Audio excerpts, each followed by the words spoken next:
Okay, and I will also do the live transcript. Very good. Okay, so welcome everybody. It is 10:34 on June 1st, and this is the subcommittee meeting on solar and green building for the Sustainability Commission. And I will turn it over to David Friedman. Okay, all right, thank you, Patrick. And perhaps we can have members of the public introduce themselves and invite any public comment. I believe, Mr. Stevens, you're from the SCE, or the SCE representative? Who's the SCE representative? My name is Francine Patassi. Oh, I okay. am actually the representative with SCE. Okay. I work for Willdan. I also have online with me Taylor. She is also with Willdan and SCE. She is our marketing outreach. Okay. Good morning, everyone. I'm Taylor. Okay, all right. We'll try to do that then. Let me get names for the agenda. So it's Francine Patassi Correct. and Taylor McCurlish. Just a second here. I'm just typing this in. Hold on here. And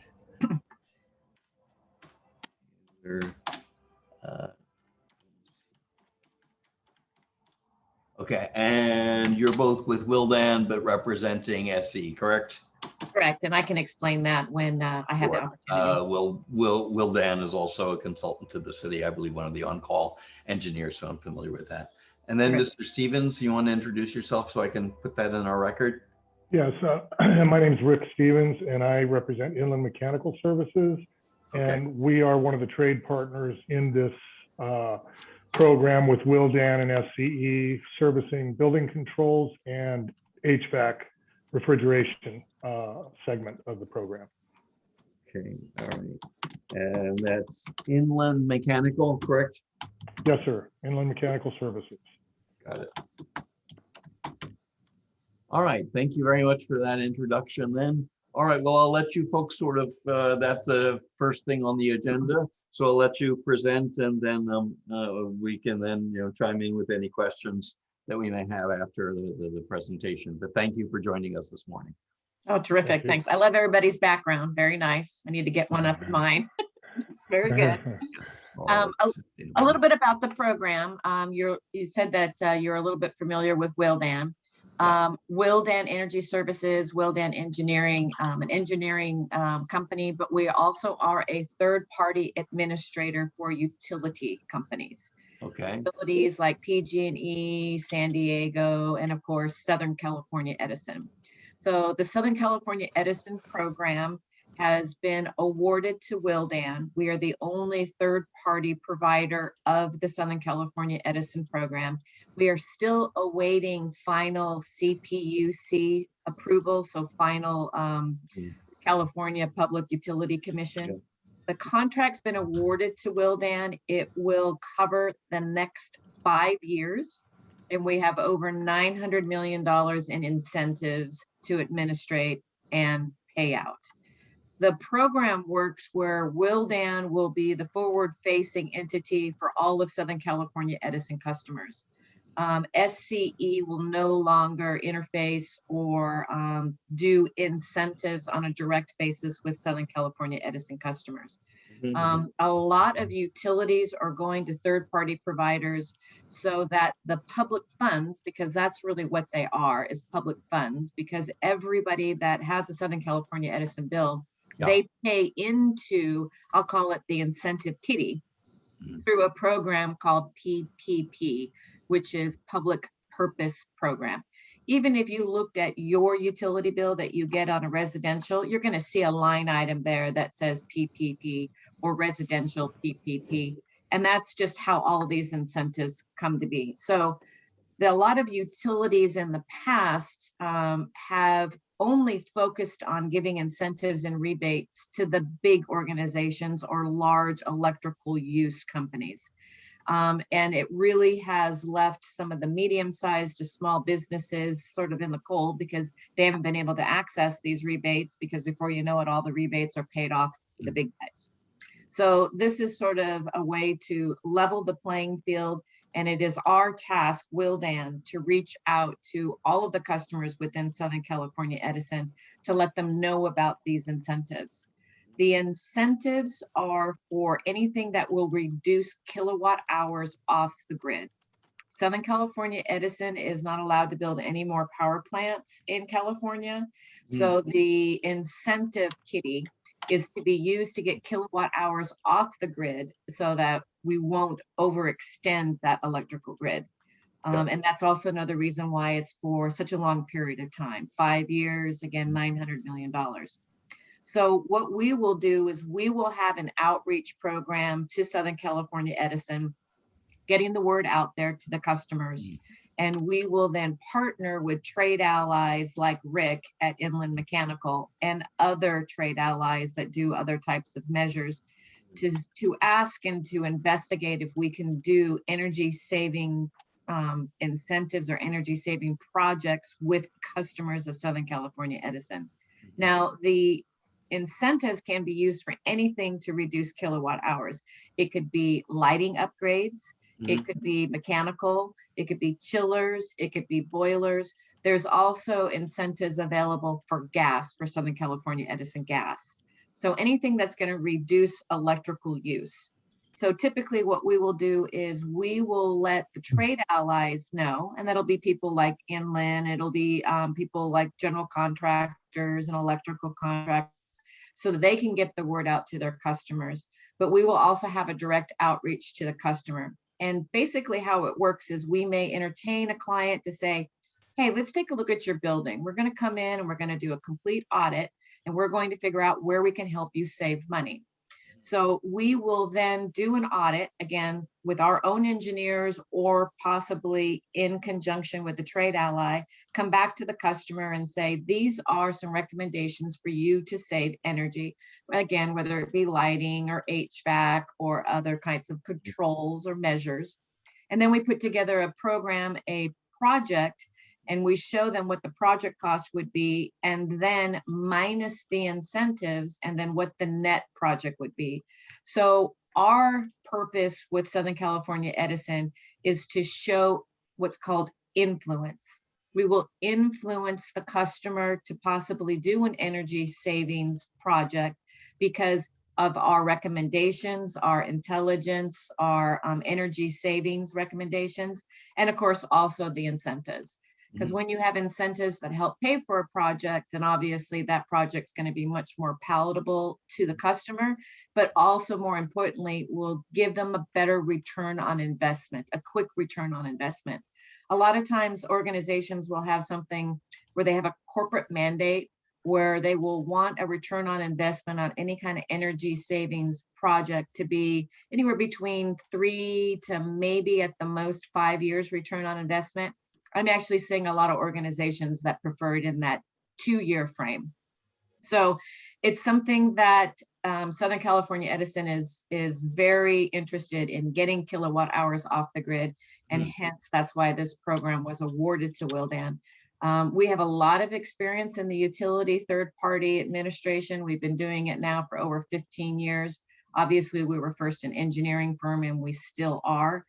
So that's sort of it in a big nutshell, but we wanted to at least present it to you folks so that you can also help us get the word out there. So any of your organizations within the city of Palm Springs would be eligible.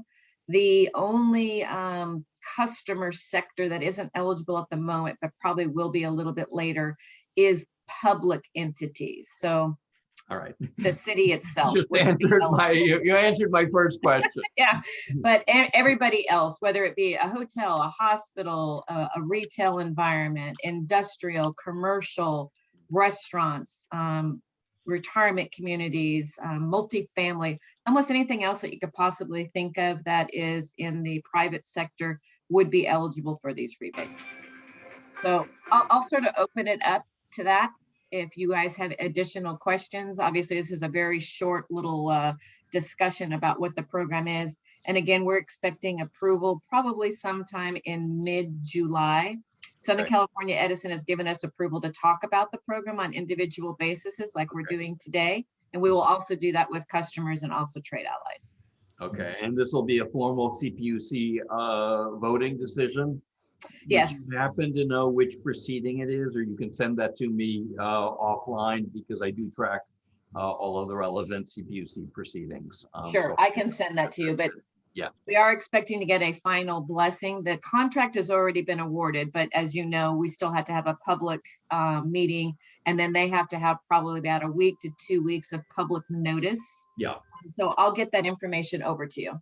All right, that's fine. So I understood this to be commercial, but you did mention multifamily, and I wasn't sure how that would fit in, because I'm looking separately. It's a whole nother agenda item about some energy efficiency for purely residential, but that's both single and multifamily. So would multifamily residential, and there's a lot of central air and boiler systems. So would that be potentially, and one issue that I just know, because I follow the Energy Commission proceeding and know all the case studies rather better than I would like to. And following the all day last week was all 3 days of 22 code proceedings. So there's a lot of stuff for new construction that's happening.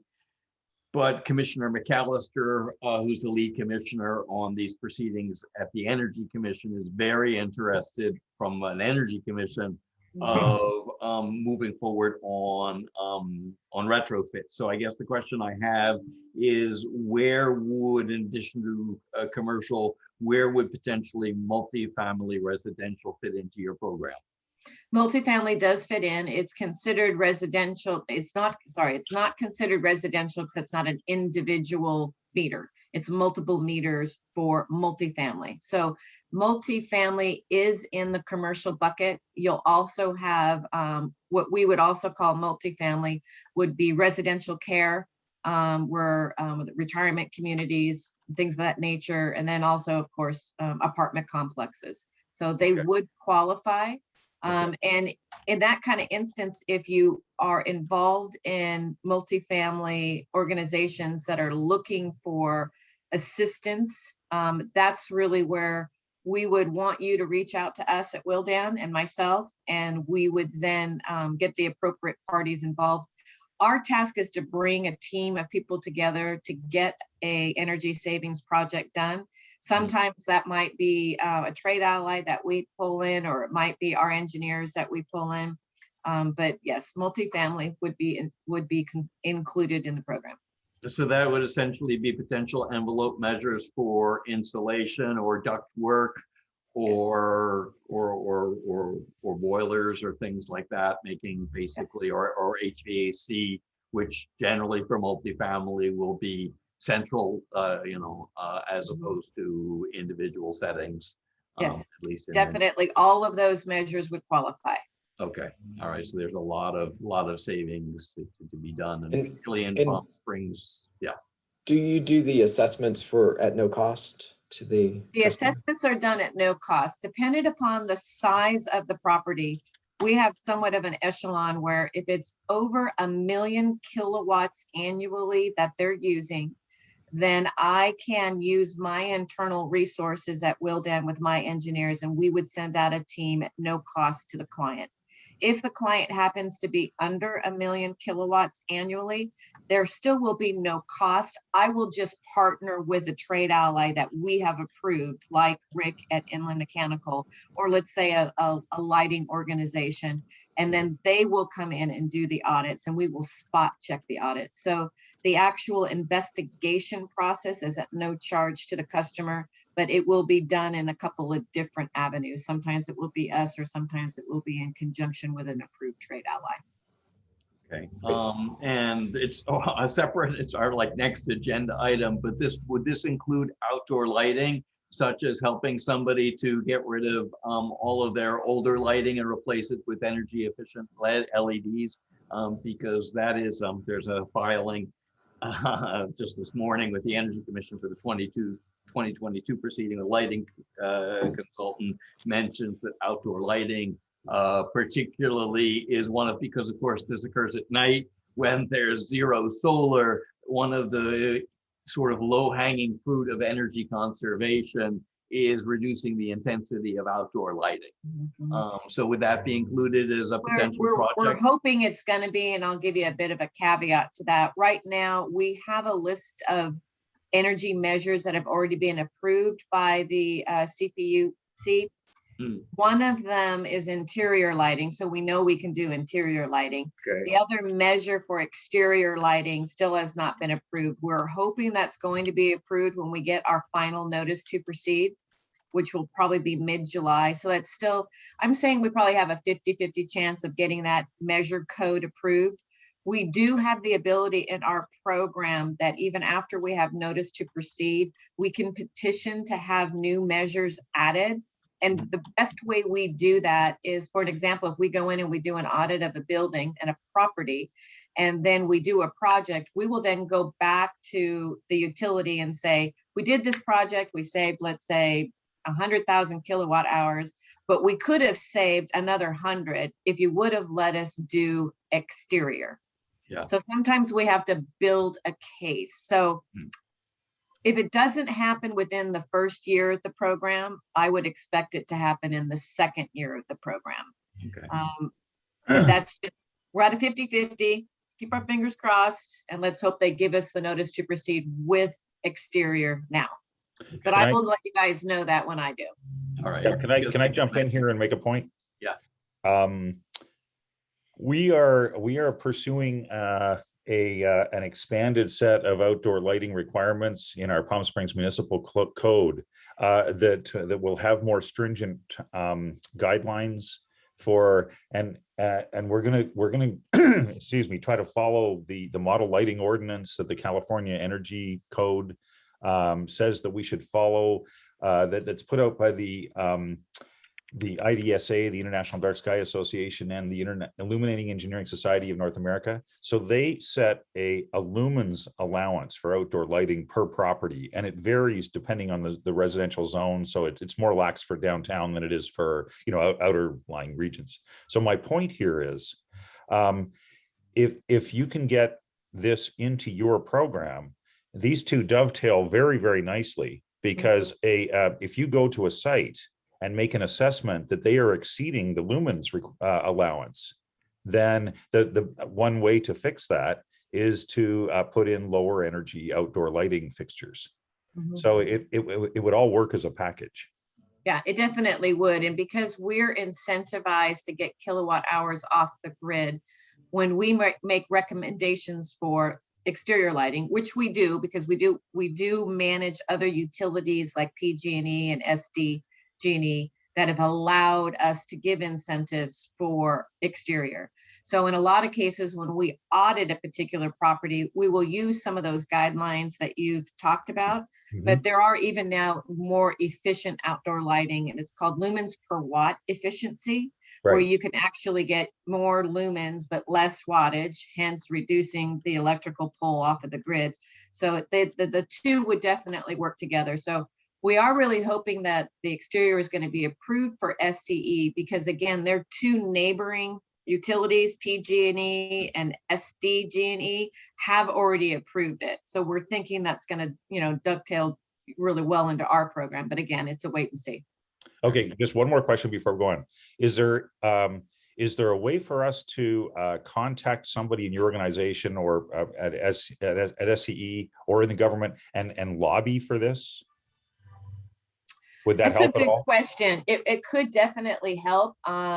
I'm not exactly sure who off the top of my head, but I will definitely find out for you, Robert, and get back to you.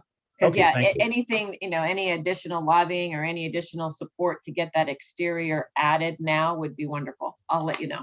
Well, that could potentially be a support letter sustained from City Hall to file with the commission for the docket. That's something that's That's often done. I think we can do that without. I'm them. thinking it might be my program manager for SCE. Her name is Andrea Marr, but I will find out for sure for everybody involved. And if we can get a letter from you or a support letter, I think that can only be helpful. But I'll find out who the proper person is.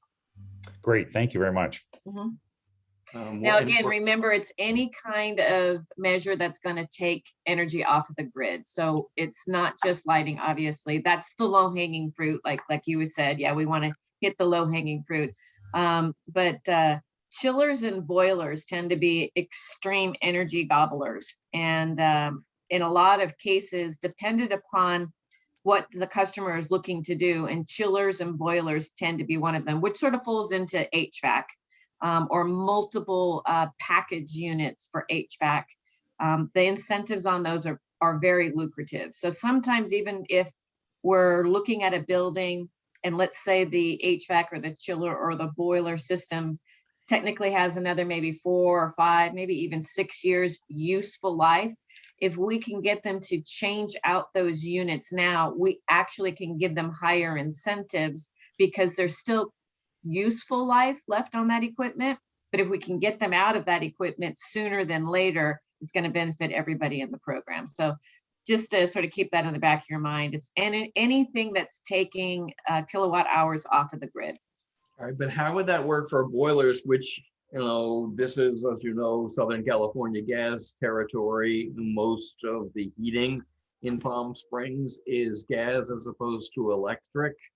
And I assume the rather complicated fuel switching rules would not allow you to do a fuel switching, but would you be able to would your program include a more efficient boiler? I mean, because if a boiler is older, even if it's still going to be a gas boiler. Now, I'll just give you an example. I have a high efficiency tankless. I assume those also work for commercial and multifamily residential. I know the residential one because I have 2 of them. I assume that technology is also scaled up for other things. So even if it's going to be a gas boiler, your program could work on that. It may take BTUs off the system more than it takes kilowatt hours off the system. Yeah. I'm not sure how you would dovetail with that. Yeah, we actually have a gas incentive that's wrapped into the Southern California Edison awarded program. So we probably have 7 or 8 pages of gas measures. Okay. And when I talk about taking kilowatt hours off of the grid, that's a very, broad umbrella. We do also give incentives for BTUs and therms reduction. Okay, yeah. But it's all because it's part of SCE utility, whether it's electric utility or gas utility. So those kind of measures would be included, which would be. All right. Well, that's very good because that's something that people may want to do is replace older, with more efficient gas. Can you do fuel substitution? Would you be allowed to do that if they found out that either a heat pump space heater, as you may know, the 2022 code is pushing the state in kind of a 2-code cycle, but to move over to both electric water heating and space heating. The rules are complicated between what's on residential and what's on commercial / multifamily. But would you be allowed to incentivize that if it's essentially the most efficient piece of equipment, or do you have to sort of stick with if it's gas, it stays gas?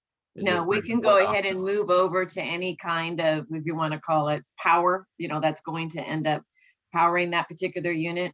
Okay. We can give higher incentives for the most efficient, I'll call it product or equipment for that particular application. We've already had some projects that we've done some vetting on where there's, like, for an example, multiple package units in a multifamily. This happens to be a hospital, multiple package units, and taking that and reducing it down to 2 chiller units and replacing all of those. So it can be anything that we are able to prove that is the most energy efficient application for that particular building. Okay, and energy is in a broader sense of including BTU / therms in addition to kilowatt hours.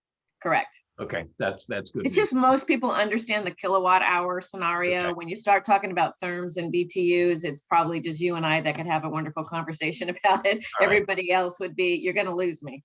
Okay, it's just complicated in this zone because we both bought Edison and gas. As those are the two other zones which are unified utilities covering both. So that's why I Right. want to make sure of that.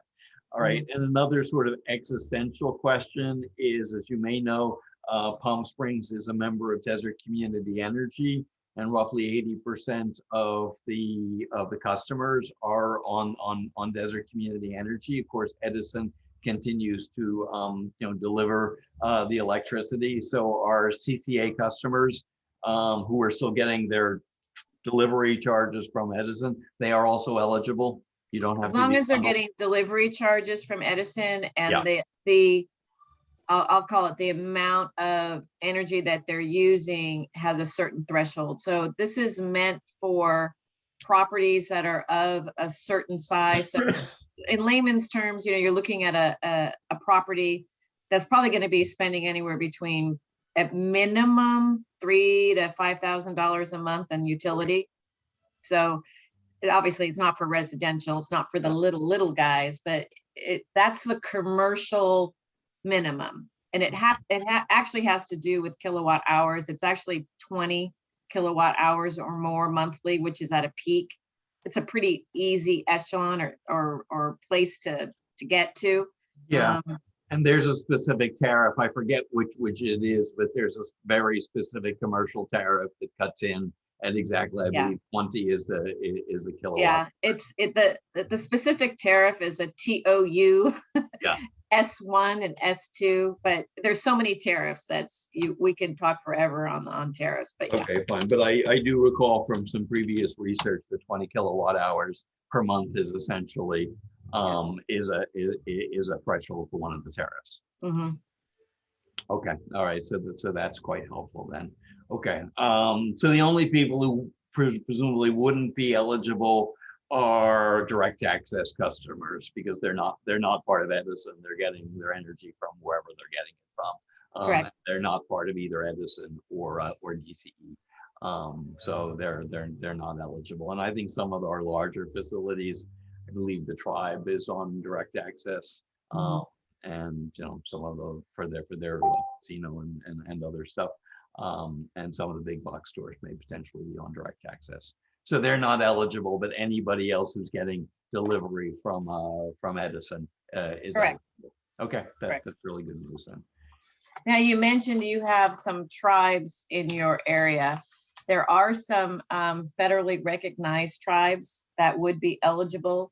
I think maybe in your territory would be Pechanga. No, it's Agua Caliente. Agua Caliente. Yes, Agua Caliente Band of Coachella Indians. Indians Yes. would be eligible. Okay. All right. Well, that's a separate one of the larger energy uses in town is, of course, our 24/7 casino downtown. So Right. That's a discussion that you could contact the tribal authorities and have that discussion with them. The city kind of respectfully, allows the tribe to run its project as it deems fit. But you might want to contact the tribe to let them know about that. Definitely will. Making a note of that right now. Yeah, and I live on tribal property, and they have I'm on their two golf courses, and obviously they irrigate their golf course with a lot of pumping. So their electricity charges from that. So they're one of the larger electricity users here in town. Got it. So you might want to have that conversation with them. That's it for me for the conversations. I think there's probably, as said, Patrick or anybody else, if you have any other. So if you could sort of offline send Patrick some of the information like docket number and things like that, and how we could potentially put in support for including outdoor lighting as among the eligible measures, then we can talk about that and potentially get in a support letter to the commission. Because that would be, that I think would be consistent with some other policy initiatives that we're trying to do. Definitely. All right, Patrick, that's it for me for, this is kind of a stay tuned.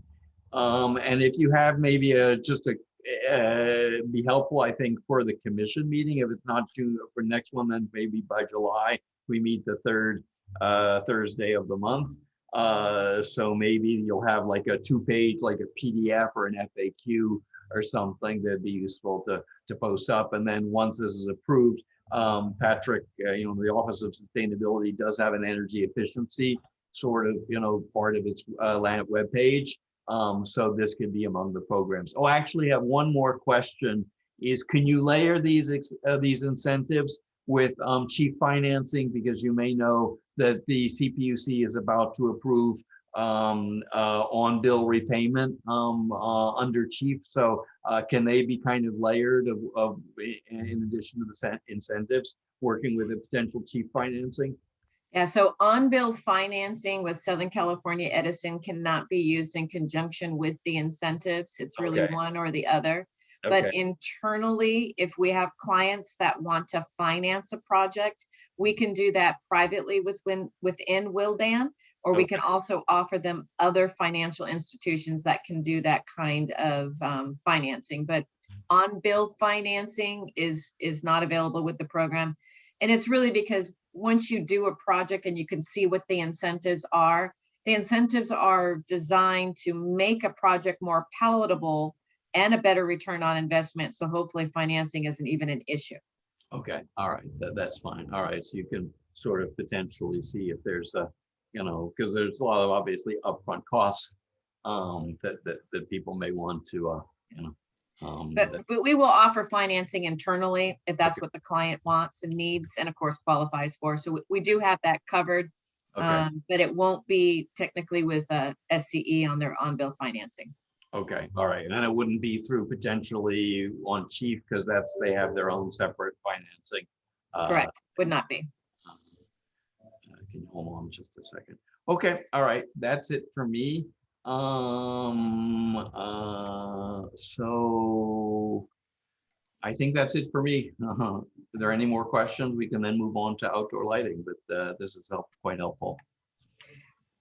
Do we have a list of all of your email addresses online?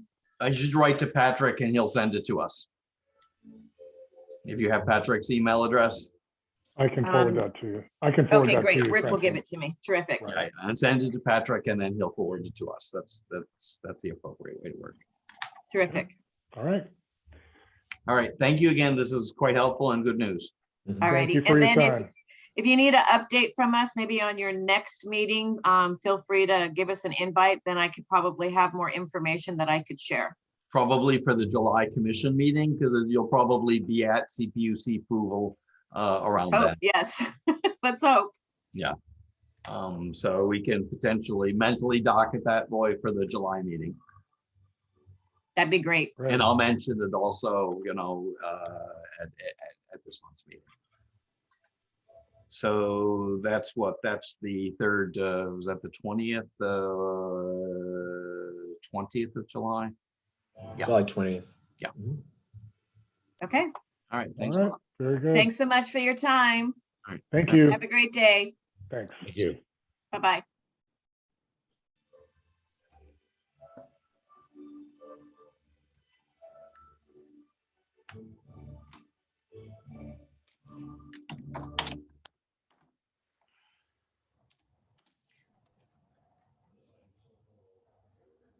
Okay, I think we're to lighting, and I'm just pinging, forgive me a second, I'm just pinging the consultant to let him know that we'll be getting to that, just to keep him on standby for when we get to that agenda item. I'll send him the details if he wants to join us. All right, but Rob, I'm going to let you take the lead on the next thing on the lighting. Okay, I had discussion with Roy about this yesterday. And he had a couple of suggestions. One of them was to rejigger the existing document, which was put out on May 12th. And at that point, it was directed towards City Council. Roy thinks, and I agree, that we should put this back to a subcommittee report that is directed towards the commission rather than the council. So I'm going to do that. And it looks like we're not too far away, we think, from our goal. There's a little bit of additional information I want to put in with the new ordinance 2042 and how it kind of integrates with the California Energy Code, and then how that kind of boomerangs back onto the Palm Springs Municipal Code section on outdoor lighting. So I just want to tighten all that up and get the connections clearly established, because they generate the rationale for the recommendations in this report for what changes we would like to see made to that section of the Palm Springs Municipal Code. Okay, can I just interrupt, because it's just really important that we separate the terminology, because they're two separate provisions that honestly do conflict between the municipal code and the zoning code. And it's important to discuss this. There are outdoor lighting requirements, Palm Springs zoning code section 932100. Okay, Correct. That's the zoning code. There are entirely separate other essentially mandatory lighting requirements under the 2019 Energy Code, which is embedded in the Palm Springs Municipal Code under 805. I think it's 055 off the top of my head. These provisions almost certainly conflict. So I expect that a very large portion of the zoning code is legally inoperative and preempted under the energy code. There is no cross-reference under the zoning code to the energy code. It is exceedingly unclear to me, and Patrick, perhaps you can clear this up with staff, as to how the two provisions are separately enforced, and what happens when a provision of the zoning code is essentially unenforceable and preempted by the energy code as embedded in the municipal code. And so the question is for staff is, do folks in planning, do they actually talk with the people in the building division, and who, if anybody in building division, is ensuring that what are essentially mandatory requirements under the energy code are actually enforced instead of what's written down in the zoning code? And so that is a question for staff, and I would recommend that your report sort of, Yeah. Oh, yeah. make that distinction. Oh, definitely. And then obviously it's really up to staff to sort of look at this, and to do a preemption analysis to make sure that we're applying the correct standards. David, what off the top of your head again was the section, the relevant section for the energy code in the PSMC? Hold on just a second. I want to get this into the report because just a second. Okay. I believe it's 805, and I just, if you give me just a second, I'll check the exact section number. Can you hold on just a second? Hold on here. Hit the wrong button.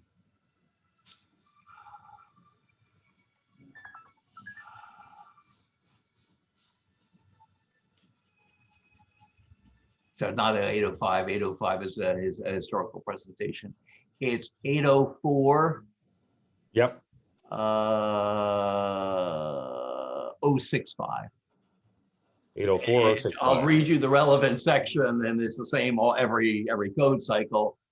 Just changes that certain document, a copy of which is on file of the Office of City Clerk, being marked and designated as the 2019 California Energy Code, California Code of Regulations, Title 24, Part 6, including all appendices, tables, and indices thereto, is hereby adopted by reference as the Palm Springs Energy Code, pursuant to Section 50022.1 et sec of the California Government Code. So that essentially embeds it's part of the regular triennial code process, adoption process. So every 3 years, City Council passes an ordinance that adopts, with a couple of tweaks, but there aren't any for the energy code, adopts all of the building standard codes. And what that means, the energy code is fully preemptive. I mean, there are some voluntary provisions and there are options, but if the energy code says, and Francine mentioned sort of lumens per watt, my understanding is that there are restrictions and limitations in the current code, and it'll be tightened up in the 2022 code. So those requirements already exist. So as I said, I think the challenge before we start recommending something else that the city council should do is we understand what the current situation is. And I want to thank you because you've identified an issue that I honestly think at a staff level needs a lot further work. So I think you've given me the path forward here.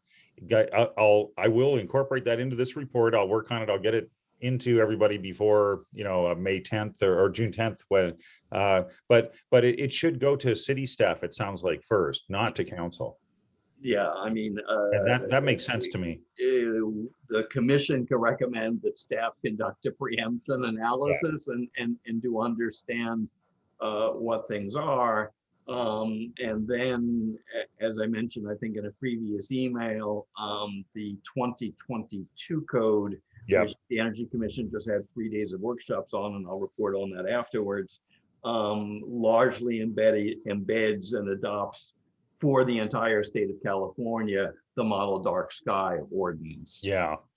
So it's not clear to me. It may be that city council doesn't need to do anything just because that ordinance will become mandatory throughout the state as of January 1, 2023. And so it may be that the city doesn't need to take any additional action because the state will have done it for it. It will have essentially taken that action.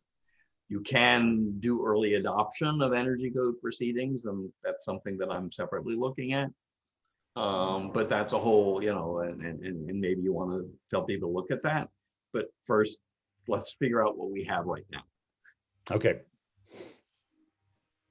I'd like to make a couple of comments. Sure.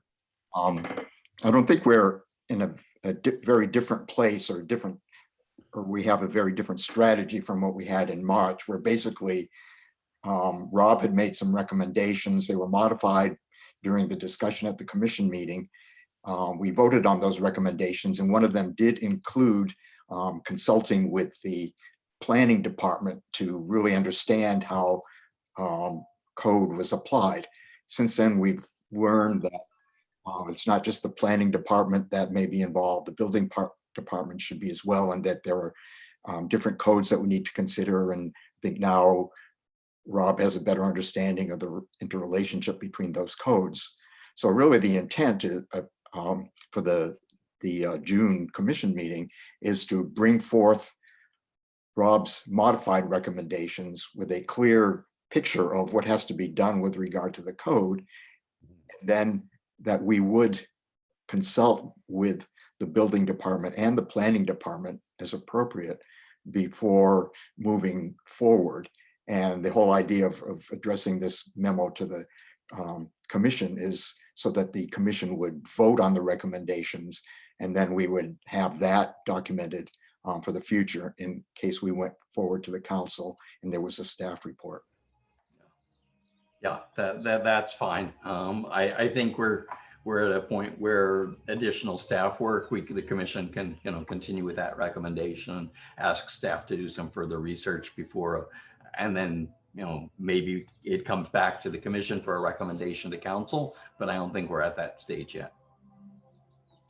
Yeah, I mean, you've really hit a nail on the head, David. If it's really true that in 2023, all of the new building and retrofitting that falls under the purview of this new architecture review board is going to have to adopt the model light ordinance guidelines, then our work is done.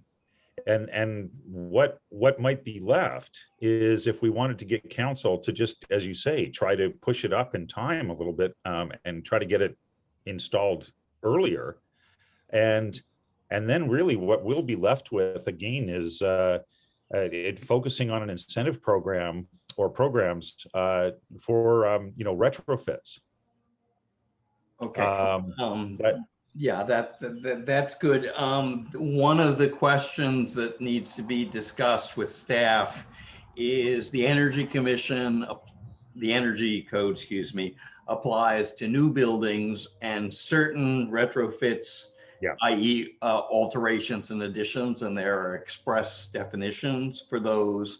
The planning, the zoning code as implemented by the planning staff and commission also applies to new construction, but also some retrofits. And one of the challenges is to understand, and I don't have the answer to that, is what retrofits are covered under both the zoning code and planning staff, and what retrofits are covered under the energy code. And I expect that they're not the same thing. So I just want to make it clear that it's certainly not going to cover every project that goes in there. They're specific. So one of the things I believe is the case under is that if it's an addition, the addition is going to have to comply with the new rules, but that doesn't necessarily mean that you're going to have to change everything else of what you previously had. So if you're adding on to a building, you have to, the new part has to comply, but that does not mean necessarily, and once again, that's a real detail, is that the older part of the building that's not altered has to change because it's treated as new construction. For an alteration, if you're changing the use, that probably would cover the entire building, but not necessarily otherwise. So once again, it's a tricky set of rules, and that's among the things that staff would have to take a look at and understand what is covered in terms of retrofits under both the energy code as implemented in the municipal code on one end and on the zoning code on the other. And I do not have the answer to that, but that's among the issues that staff has to look at. I would suggest staff look at. But in terms of new construction, that's clear that the energy code will kick in. It'll be adopted formally by the Energy Commission in August, and then City Council will do its code ordinance. It'll do its right for 2022. Yeah. For effectiveness January 1, 2023. Okay, so I hope that's helpful for you to sort of work on the memo, and once again, thank you. This is exceedingly complicated, and its staff and probably also, council at BBK might also need to take a look at this to understand how the preemptions work. Well, I mean, I'm a little bit encouraged though, if we can move through this complexity, I can see some dark at the end of the tunnel as opposed to light at the end of the tunnel. Okay, that's really good news. Okay, so you'll work on a memo to the commission. Yeah. Okay. All right, that's it for me for that. If you want me, Roy, well, all of you, if you want me to take a look at the draft memo and tweak it just for technical comments, I'm happy to do that. Gee, David, why do you think I would be happy for you to do that? Yes, I really would like it if you would do that for us. Okay. Which means I need to get it to you before our and June 10th deadline. Yeah. Okay. All right, that's fine. All right, and I'll generate a markup then. Patrick, do you have anything to add to this or any observations or comments? No, I think it's an interesting development and an interesting question. I'm excited to see how this all goes down with our building and planning folks. So I am too, and just an observation, because I get more and more sensitive to this as I get into it, and I'm constantly now looking at people's properties at night, just constantly checking and scanning and seeing what is out there, and it's really amazing how diverse the outdoor lighting situation is, even for a particular complex or a particular building. I'll see, and this is just an example. I'm just going to give an example. There's an apartment complex at the corner of Barristo and Sunrise on the southwest side. So if you turn on Barristo to go south to the Ralphs, it's the thing that's first there on the right hand side. Modern Cactus, I think is called. That's right. It's Modern Cactus. Well, they've got something like 70% of their outdoor lighting around that building is dark sky compliant. They're fully shielded and they're just wonderful lights. But the other 30% is awful. They're just glaring floodlights that they've put into. So, and I see this everywhere, that it's usually a mix of the good stuff and the bad stuff in almost every place that I look at. Well, I think my observation with it is that it's safety lighting versus architectural lighting in some cases. So I think safety lighting, and I don't know if David, you know the answer to this, but I feel like safety lighting sometimes falls into a different standard or a different category. But anyway, so that's what I see. Is mostly those floodlights are usually like safety lights, I think. But, yeah, but all of that is regulated by the energy code. Yeah. And it does not make a distinction. It does not make a between distinction. Safety lighting, or in other words, there are rules which the commission wants to change for 2022, and the consultant wants to be like a lighting consultant just filed a letter saying he didn't think the proposed change was energy efficient and recommended against the proposed change in the 2022 code. But the point is that all of that is governed by the energy code. So for example, parking lot lights are clearly safety lighting. And that I know is governed by the energy code. Right. I have seen the distinction made between different types of lighting in other documents. You're right, it's not in the California Energy Code, David. Some documents do call out what they call purely decorative outdoor lighting, and that's the uplighting for palm trees and all that sort of thing. We may be able to carve out a little bit of a unique area there for the city of Palm Springs in terms of what we might regulate as far as curfews are concerned. And maybe we'd want to restrict the curfews just to what we would call decorative lighting. Yeah, I think the curfew is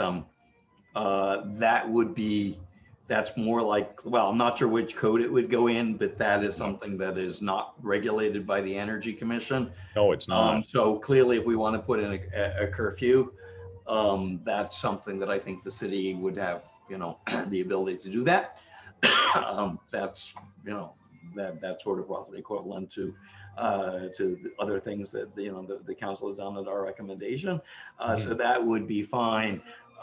In terms of lumens and shielding and stuff like that, that's likely to be preempted by the energy code. That's all going to be covered. That's right. So, but if we want to say thou shalt, well, you can have the most energy efficient light, in the world, but turn it off at 11 o'clock. That is something that I think we can do. Yeah. And the question of whether that's which code that's in.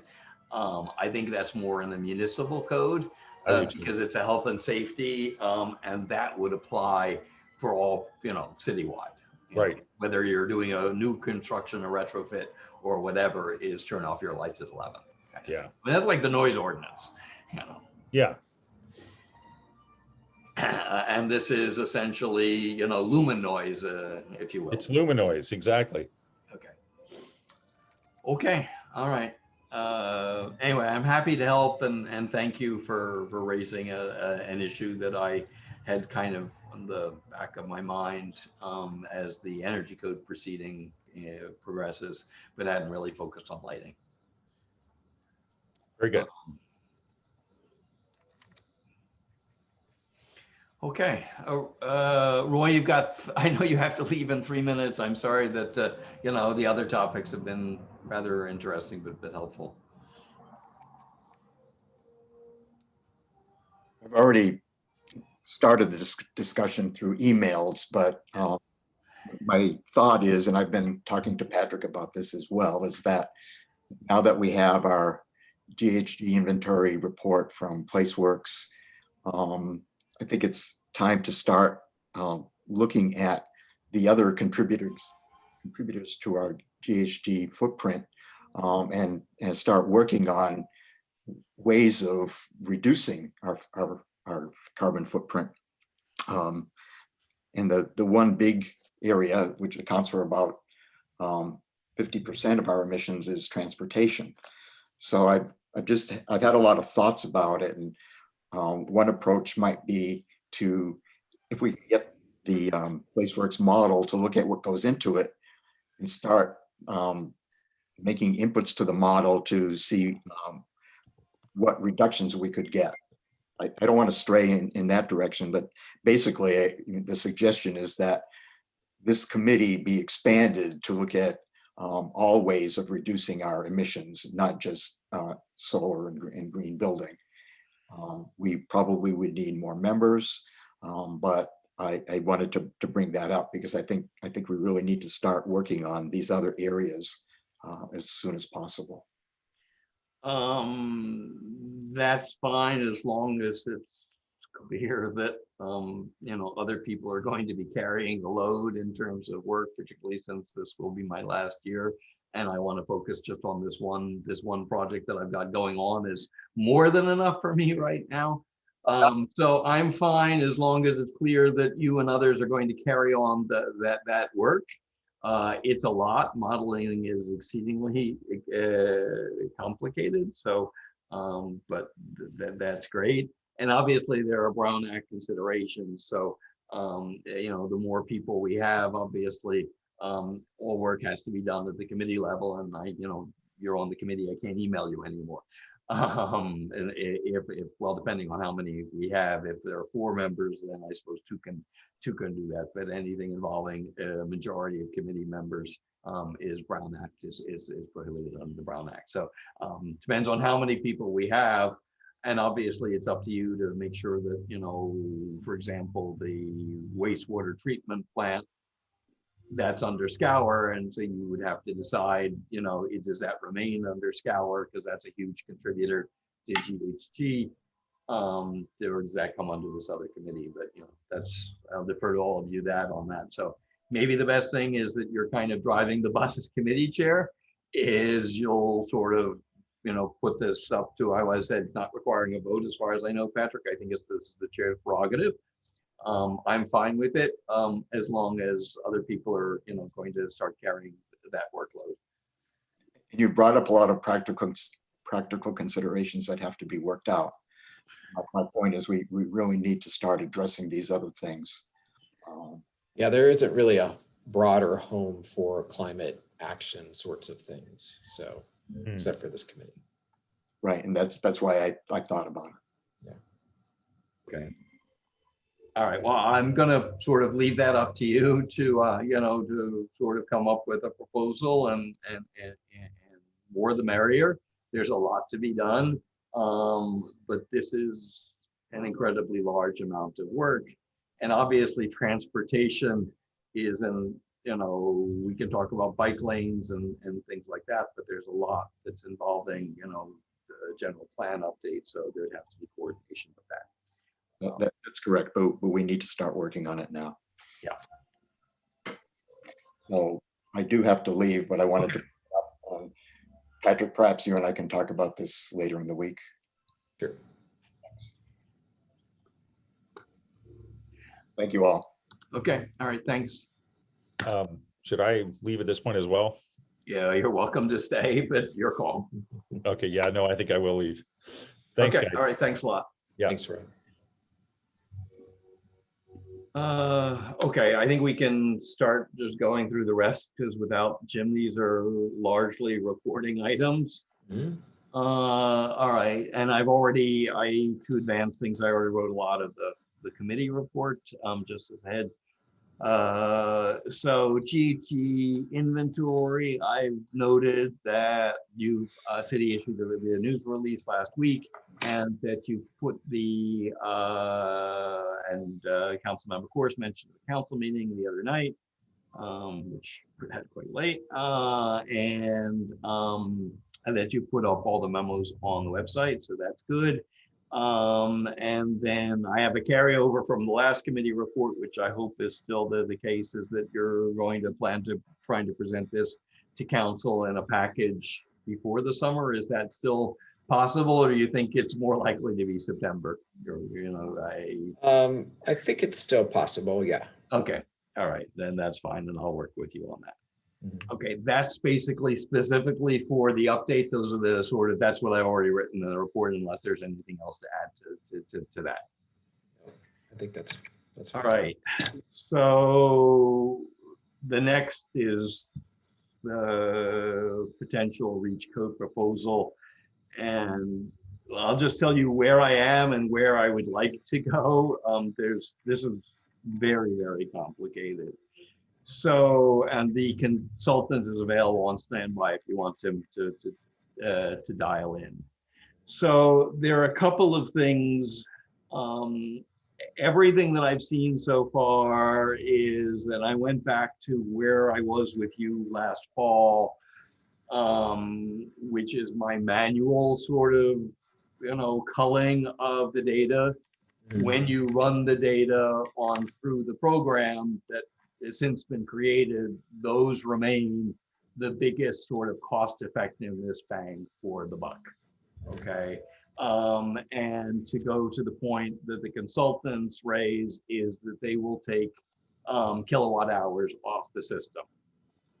The complicated part, so what's fairly easily available now is both cost savings and kilowatt hour savings.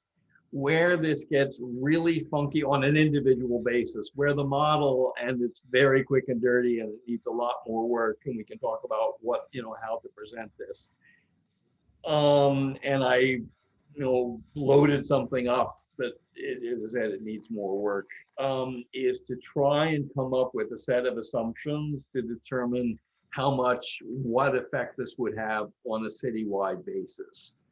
The data that you sent, or that you received, you sent, is not very helpful. A friend has a sort of, it takes a village kind of thing. So a friend who spent 13 years as a data analyst helped me over the weekend, and he cleaned up everything that was a roof permit, moved that over to a separate file, because at least according to my proposal, based on how Chula Vista is, if you do a roof, that's just one rule. Okay, you don't have to do anything else.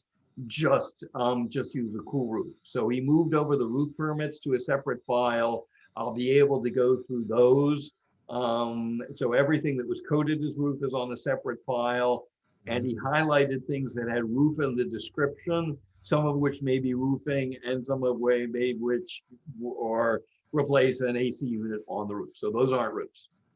Right. But I have to go look at that manually to sort of see what that is. So once I've gone through that, I'll be able to start at least have a data set that I can even start with, and to come up with a better analysis of, larger projects, smaller projects. I'll move over the ones, there are some commercial ones, but maybe not that many, but I can at least eyeball those based on addresses. So for example, Desert Regional is in there for a $200,000 roof. That clearly is taken off the list. Mostly because the energy code will require cool roofs for all commercial property as of 2022 and 22-22. So no need for us to go there. This is another area where the state is taking care of it, so we can focus on that. So I'll look at that, but I'm going to have a lot of questions for staff. For example, all the roof data, they all have what's called CRCC, which is the CRRC, which is, I believe, Cool Roof Rating Council. And there's a product number, and it may be the case that anybody who's doing a roof replacement is already putting in a cool roof, as I did, just because the numbers are there and the roofers already recommend that. But that's a question. I'm not able to sort of take a number, CRRC number, and figure that out. But that's, that I need to work through the data and then have questions that you can relay to staff. And that will definitely have an effect on the proposal, because if everyone's already doing this, then, we can work on education, but, it may not be necessary as a requirement. But, that's among the data points that I need to do. So that's really the challenge. As I said, this saves money. This takes kilowatt hours off the grid, which is something that Edison is willing to do. It may not have as strong effect on GHG emissions, and that's because, as the consultant told me, and that's what the model says, but I need to work with him on that, is largely we're a victim of our own success, because if 80% of people are already getting clean energy through DCE, there aren't any, all of the GHG savings, we've already banked those, and those are in the report. But so I need to work on that. That's the data that Ben just sent, and I can work on that. But at least my proposal, and that's where we would need to get direction from council, is to say, is that, well, you've already signed up for carbon free. We're not going to ask you to do anything else. We might recommend that you do it because you'll save money. Maybe we want to require it because they, once again, it would take kilowatt hours. So that's a question for council for direction of, should we exempt people who are already paying extra for carbon free? And there's a good policy reason to do that. And if we do that, then the number that I have in the model, and I just realized that this weekend, is that the consultant put in an 87% clean energy ratio. But if we exempt everybody who's already on DCE, then the correct ratio isn't 87%, it's the 35.75%, which is the state RPS standard for carbon free and SCE. You know, SCE may be slightly higher, but we can, for the moment, just use that. And the consultant can then build that in to the model, because he already has it, the state RPS ramping up under SB 100. So he can say, well, this year 35.75, next year, et cetera, as we move up to 60% by 2030, and then 100% by 2045. So he already has that data in the model. Right, and I think that the answer to that question would lie in, for example, if you have the data about what does that get us, right? So if you required it, here's what it would look like. If you didn't require it, you know, here's what it looks like. So just sort of that data that they can use as a comparison point. Yeah, and that's fine. I mean, that requires saying is that, so that takes out essentially a large exemption.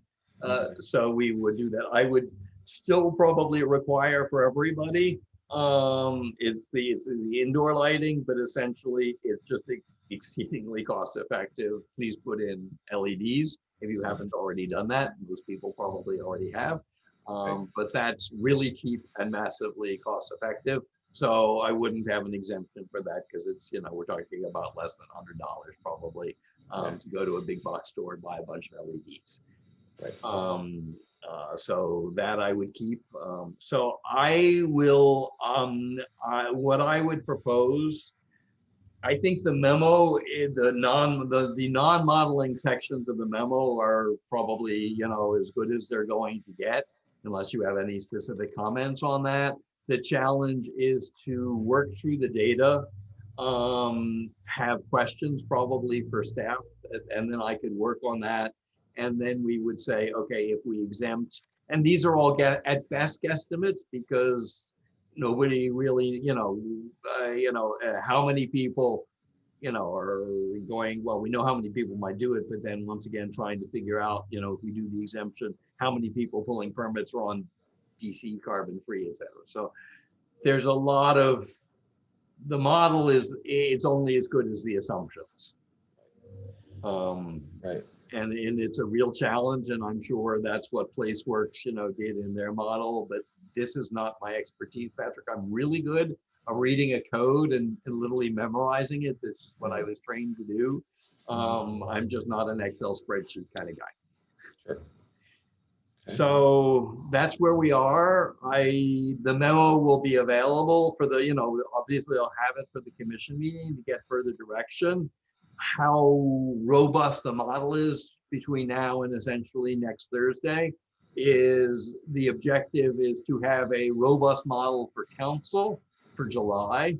How much work I'm able to do other than potentially at least in the commission memo saying these are the things I'm working on with the consultants, as opposed to actually having those specific numbers. Clearly what you want, we share the same objective of having as robust model of information as possible for council to get direction on, saying if we include DCE carbon free, this is roughly what it is. If we exempt them, So that's a question for council.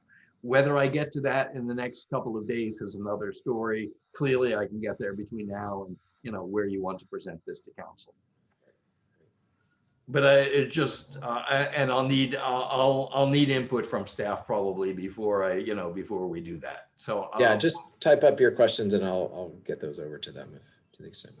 so I'll do that, and then I have a whole separate, and that's what I understand from the consultant is because the energy code is mostly is going to cover new construction. They don't have GHG data for they don't have GHG data for cool roofs on new construction. Once again, that's also, and that may be just talking to planning, that they will know how many steep slope roofs are actually built in town. That's the other issue, is my proposal is only for a steep slope roof. And if everybody has mid-century sort of flat roofs in town, then we can sort of put this to bed and say, well, it just doesn't apply to enough.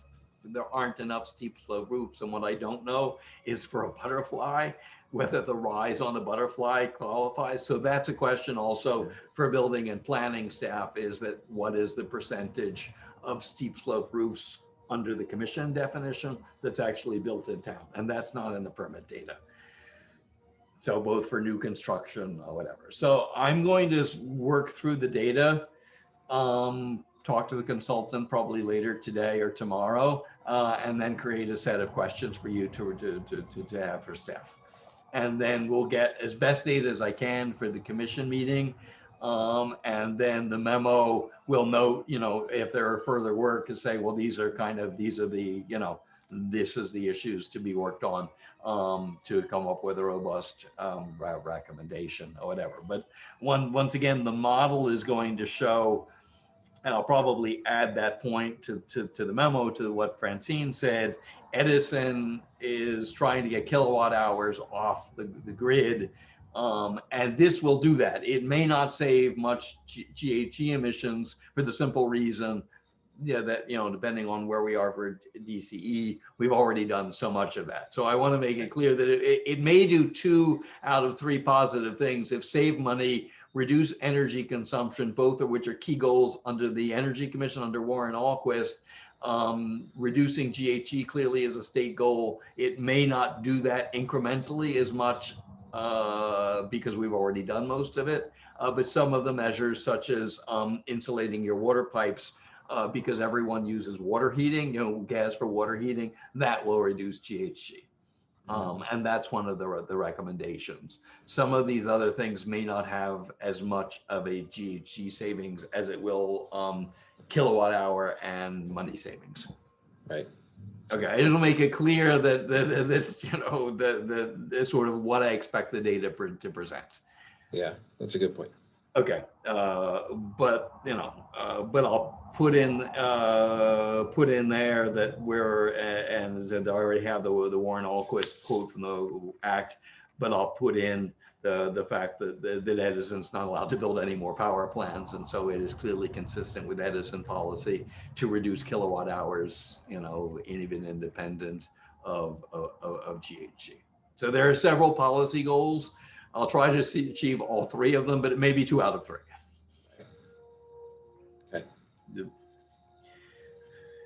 Okay, so that's where we are on that. I would have liked Jim's input because he obviously knows that stuff, but okay, he can provide it at the commission meeting.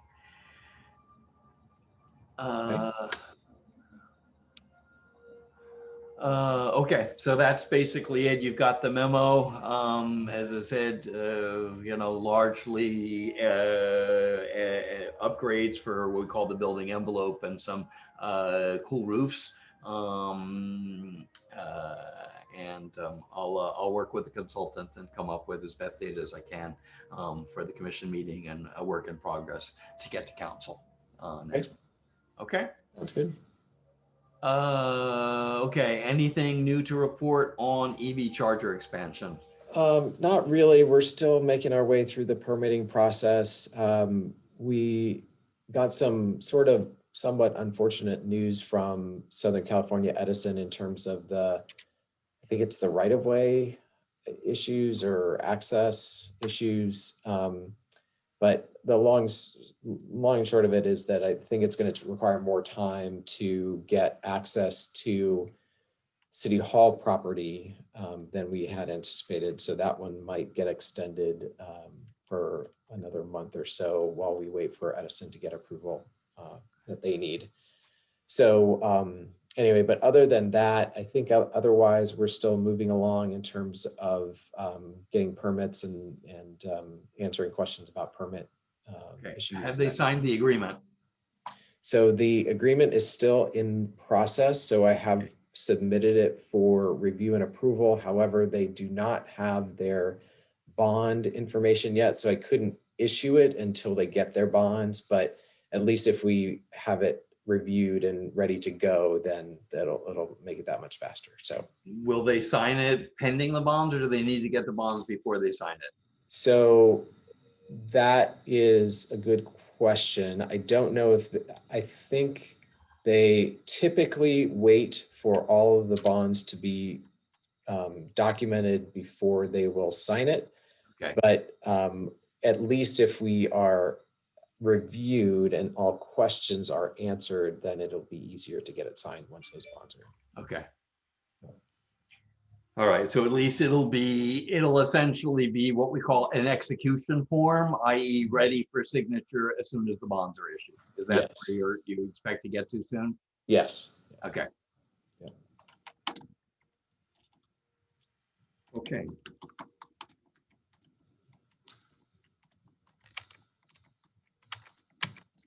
And then on the next item, the Sustainability Scholarship and Home Energy Assessment, I've got nothing new on that front. Tracy, we did have one gentleman who is working on, so he approached us initially about developing a water recirculating system for his, I think it's a grow facility. And so he submitted paperwork to be reimbursed for new pumps to facilitate that process. But that was really, I think, the only new thing that we've gotten. And then the other one was the gentleman who has the cosmetics company and Right. switching from plastics and other kind of materials we don't like. Right. Yeah, packaging.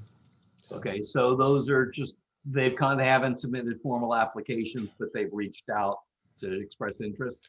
no, they've actually given They- us their costs and stuff like that. So, Okay, all right, that's good then. Okay. yep.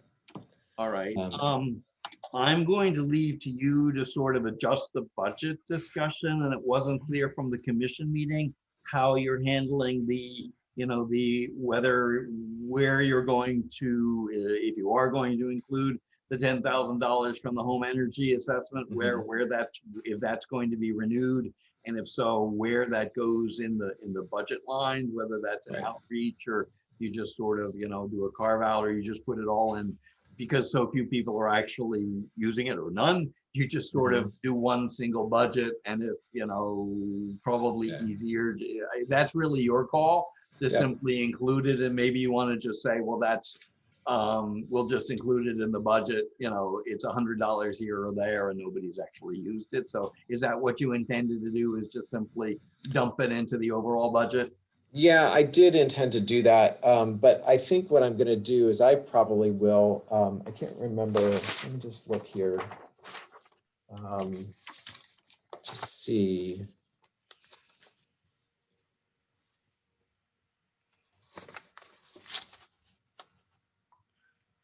I think what's going to happen though is I think we'll will make a separate line item for it, because I have a feeling what's going to happen with those sustainability scholarship program is that it's going to be directed. Okay. So it's going to be a sustainability scholarship program for restaurants, for foodware, and it's going to Okay. be for, so to the extent that we do separate all that out, then we'll make a separate pot for the Okay. energy efficiency stuff. Because sustainability, that'll be essentially be focused on assistance under the new foodware ordinance. Is that going to be- Exactly. Okay. Yeah. So. All right. So you'll just keep the, I mean, It'll still be maybe you available. want to put $5,000, and if Right. we need more, maybe you want to just, just say $5,000 just because Right. nobody's doing it. Right. And that would be enough. And if for some reason you get a whole bunch of takers, we can always adjust it because Sure. it's essentially your budget. Right. We can do a mid-year, or you can just staff a mid-year adjustment. Okay. Right. So we just say, is it $5,000? Because zero has been spent as far as I know, right? Right. We haven't gotten that one application that. Okay. So maybe we just say is that you'll just carry over $5,000 and adjust if necessary if there's a demand. Sure. Yeah. Okay. Because it seems reserving $10,000 when nobody's using it's probably more Right. than we need right now. I didn't ask, but maybe when you sort of go back to the other agenda item, can you check when Francine writes back?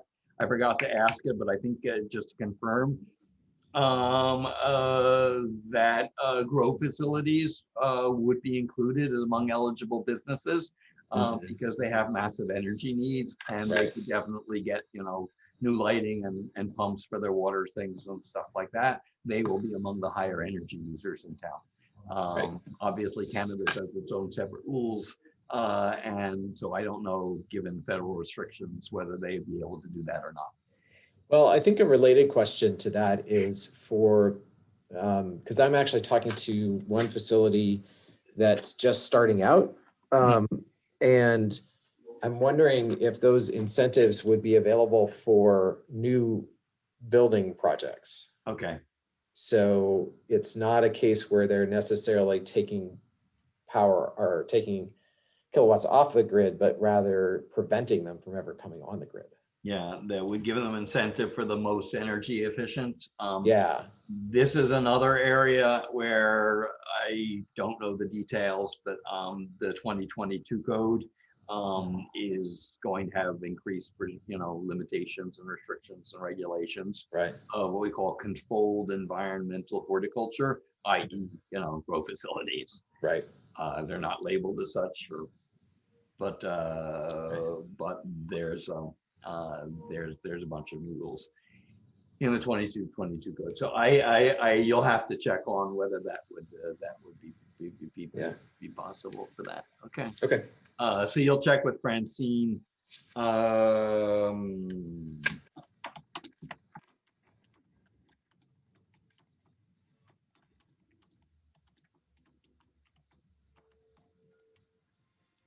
Okay, all right. I'll just quickly boil through the legislative update, and then it's already in the written report. So energy code, 3 days of headache-inducing hearings, but very useful. I asked a couple of questions to staff, and they're kind of reflected in the memo that I wrote, just so I understood what's happening for the 2022 code.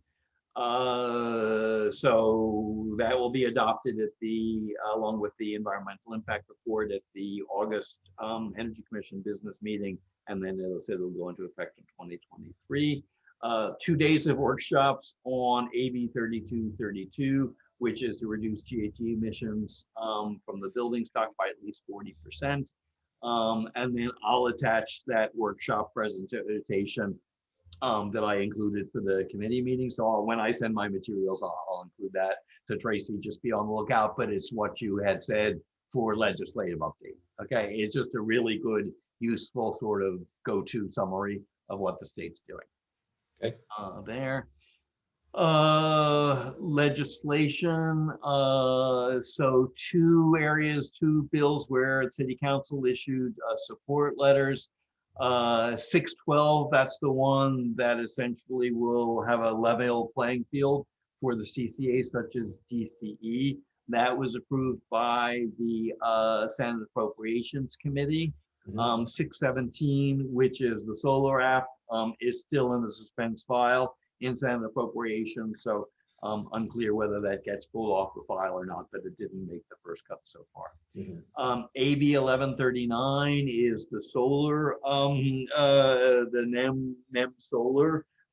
It was approved again by the State Assembly on Friday, substantially amended.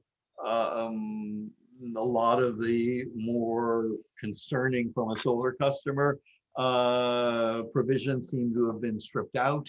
And it appears to allow, the current rule is that when you get your tariff, you're good for 20 years.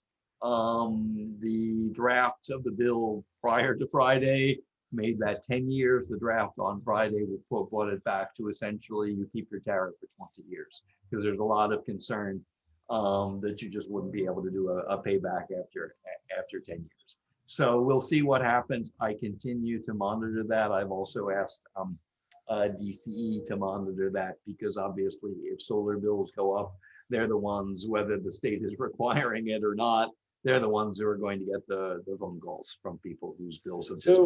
So in terms of that legislation, are they proposing that the people who are on net metering now would not have net metering as an option in the future? No, but it would essentially, some of the benefits that you get would sunset. So as I said, currently it's 20 years, the legislation, and it's essentially its direction to CPUC, and that was just extended. It's a backstop because there's the CPUC NEM, what we call NEM 3.0 proceedings. So the CPUC is considering exactly these issues.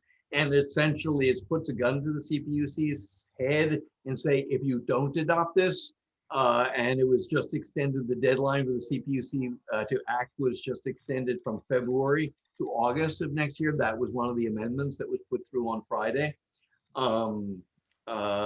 So it's essentially, it's a backstop to the CPUC. So these rules would kick in if the CPUC doesn't act.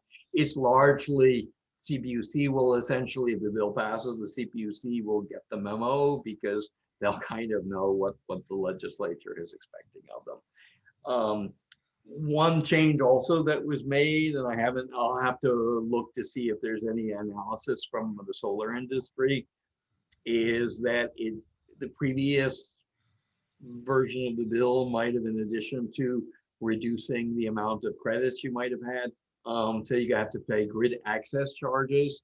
That seemed also to have been amended from the bill on Friday. So I'll check to see if I get a sort of an updated assessment from any of the websites that I follow, because these appear to be major changes to the bill to make it more palatable. Because the solar industry had been quite concerned about that, given the state's mandate to, obviously that's the concern, is that the state is essentially requiring an all of the above approach to achieve its other goals. And one of the advantages of rooftop solar is that clearly you don't have to knock down any Joshua trees to put a rooftop put solar panels on your roof. And that, as you may have heard, the Fish and Wildlife Commission is considering California Environmental Species Act protection for the Joshua tree, and they ended up granting exception for the solar facilities that were already essentially planned for the San Bernardino County area, because that's a concern. So anyway, so we'll see what happens, but I continue to follow that legislation, less from the city perspective, sort of city policy, unless city council wants to issue but clearly on the DCE side, because they're the ones who are going to send out the bills. And I said, you may hear from from any of the solar providers. One of my neighbors is with Hot Purple Energy, and we talked about it yesterday. I guess Sunday we had an event in the community, so I spoke with her about it.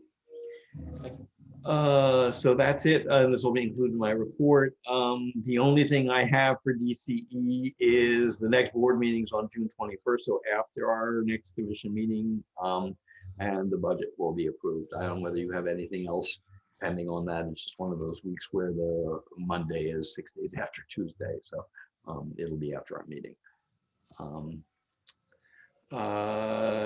That's it so for the commission meeting, I'll cover obviously the REACH code proposal. Do you want to talk about the SCE presentation, or should I sort of include that in mine, or it depends on what you get?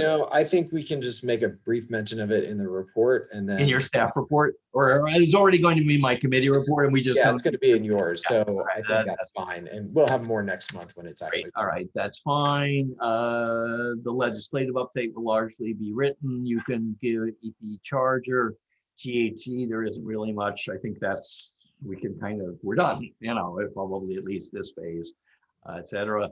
It'll be up to Roy to, decide how he wants to expand the committee. I'm going to leave that to the two of you. But my plate is, as long as it's understanding that my plate is full. Right. So that's fine. Okay, all right. And then the next meeting, I don't know what to say without Jim's input. I don't know what to say as to, and maybe you can ask him about whether he wants to continue or whatever. I mean, these meetings are useful just for reporting back, but we're not a committee without more members. Right. And I think he wants to move on to bikes as his focus. So I'll ask him to make that decision or announcement at the June meeting. Okay, so then do you want to just sort of park for the moment, and then maybe just that the next committee meeting will be TBD based on committee membership. Yeah. Sort of where we come up with between you and Roy. Mhm. If you want to skip July, and we'll just work on things separately for whatever. So I'm going to let you handle that with Jim and Roy. Okay. I'm fine with skipping the committee meeting, and anything that we need to do to prepare for the commission meeting, and particularly of working together on the whatever goes to council. We just handle that in a non-committee notice meeting format. Okay. That's fine, because obviously there's a lot of extra work for me, and you as well, you and Tracy. Thank you for creating all of these agendas and uploading it. So maybe we want to take a summer break for the committee and then restart in the fall in a reconstituted, both in terms of membership and focus. And Right, because I think we'll also have at least one new member in July as well. Yeah, because this is, I guess, as I understand that this was Rob's last run. Right. Assuming council comes up with a replacement. Yep. So, okay. Okay. All right, that sounds All good. right, so let's park that in TBD, and we'll see where we are. All right. Okay, all right. So the report is mostly done because I worked on it on Friday for at least all the reporting items. I'm going to focus, at least for more of today, on working on the model and getting some questions for you to forward over to staff. And the sooner we have that, the more I can get input over to the consultant. He did a great job in the 24 hours that he had. He literally was on the surf liner all the way from San Diego to San Luis Obispo. And so it's amazing that we got what we got. I think there are some glitches in the document, and I just didn't have time to do a cleanup. So I'll work with him on that to have a better document. All right, that sounds good. Okay, all right. Thanks to both of you for your help. It's just, I'm a little bit, how should I say this? This is the task of the data task, the number crunching task is for me a bit overwhelming. But I know that's important. So I'm working on it as best as I can. The rest is kind of easy for me, but the numbers are kind of hard. Okay, great. Appreciate it. Okay, all right. All right. Then. Thank you, and we'll talk soon. Okay, fine. All right. So you'll see a draft committee report by Thursday at the latest, and then the memo will follow, probably based on how much more data we can get from the consultant. Okay. Sounds good. Thank you. All right. Thanks a lot. Talk to you both soon. Have a good day, David.